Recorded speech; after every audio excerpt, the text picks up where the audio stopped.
Gmail, a popular email service that was once dominating the email service market, has lost almost 12% users in just 14 months.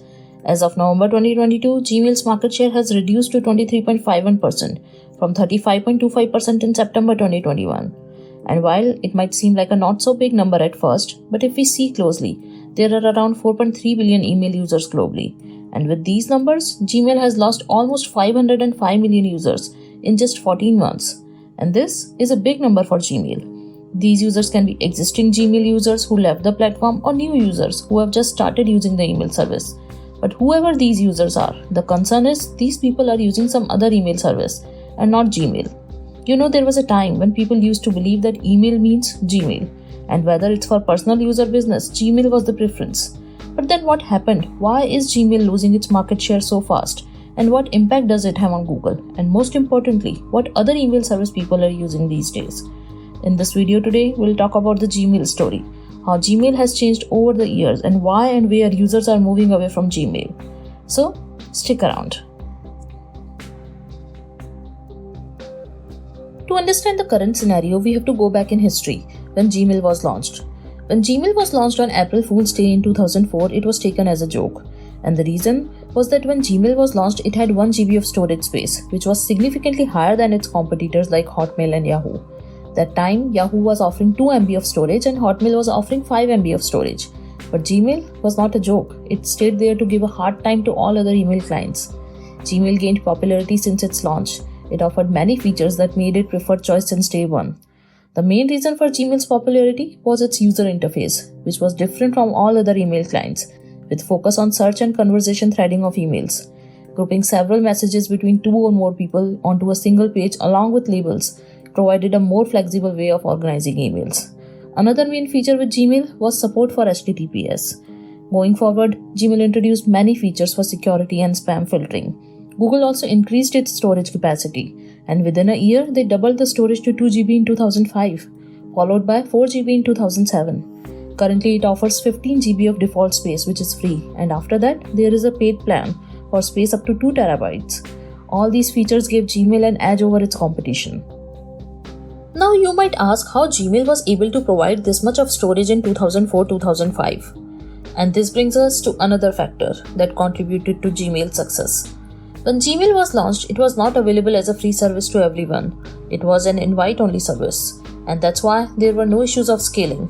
This invite-only feature not only helped Gmail to provide high storage capacity, it also brought so much of attention from people who wanted to use the service but were waiting to get invited.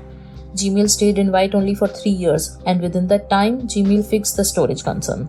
And when it was launched as a free service, its market share went up very soon. Now, Gmail was popular not only for personal use, but many schools, colleges, and universities were also using it.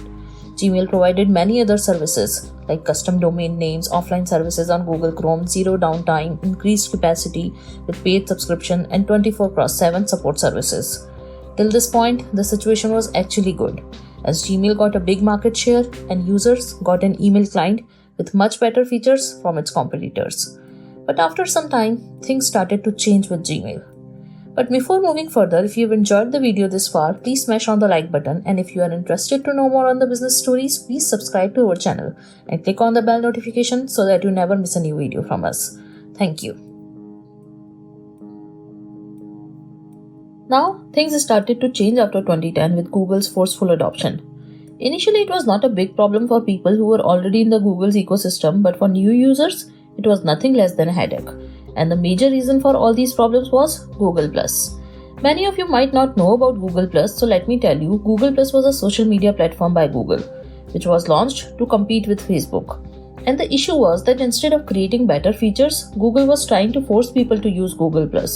For example, in 2011, if a new user wanted to create a Gmail account, Gmail was forcing them to first create a Google+ account. It must sound irritating today, but it stayed like this until 2014.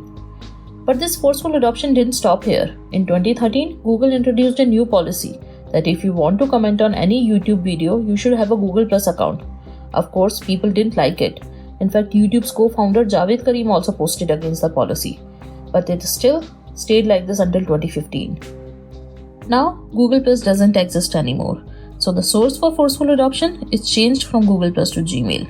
Google tries to connect many of its platforms through Gmail. For example, if you need to use Drive or YouTube or Photos or Contacts, you need to log in using a Gmail account. In some cases where it doesn't ask you to use Gmail, you get only limited features. But Google is not stopping with the forceful adoption for personal accounts only. They are going one step ahead with the colleges and universities as well. For example, if a university wants to use Google Classroom or Google Calendar, they should have a Google account. Also, every student who wants to access this information should also have a Google account. In fact, there are many external sites and apps where it's not required, but you get an option to log in using Google account.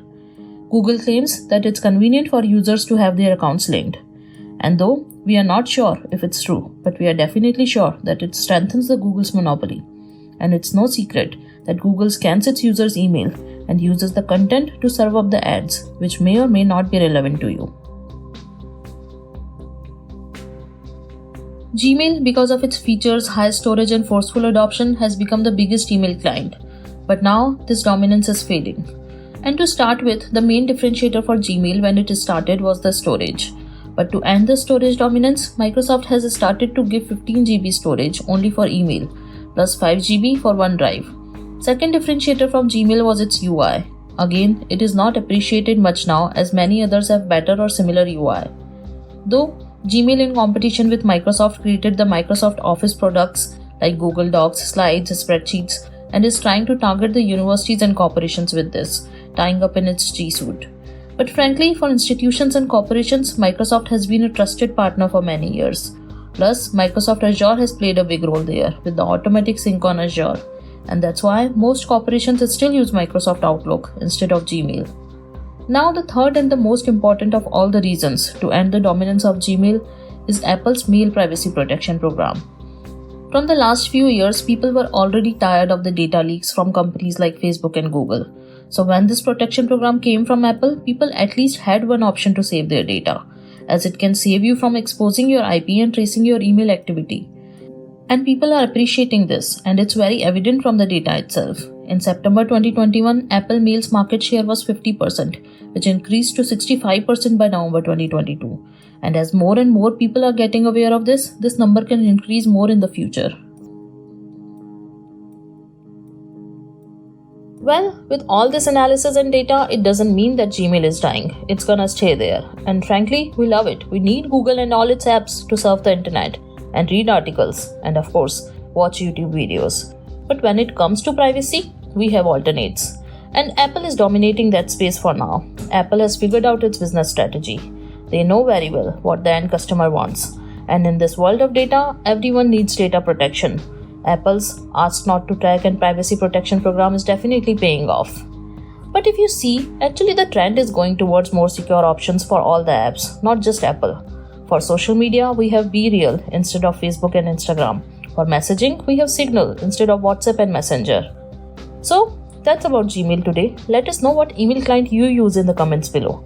If you have enjoyed this video, please do like it. If you are new here, please subscribe to our channel and help us grow. We are trying to bring more amazing business stories to you. And also let us know what other business stories you would like to see. With that said, I shall catch you in the next one. Thank you and have a nice day.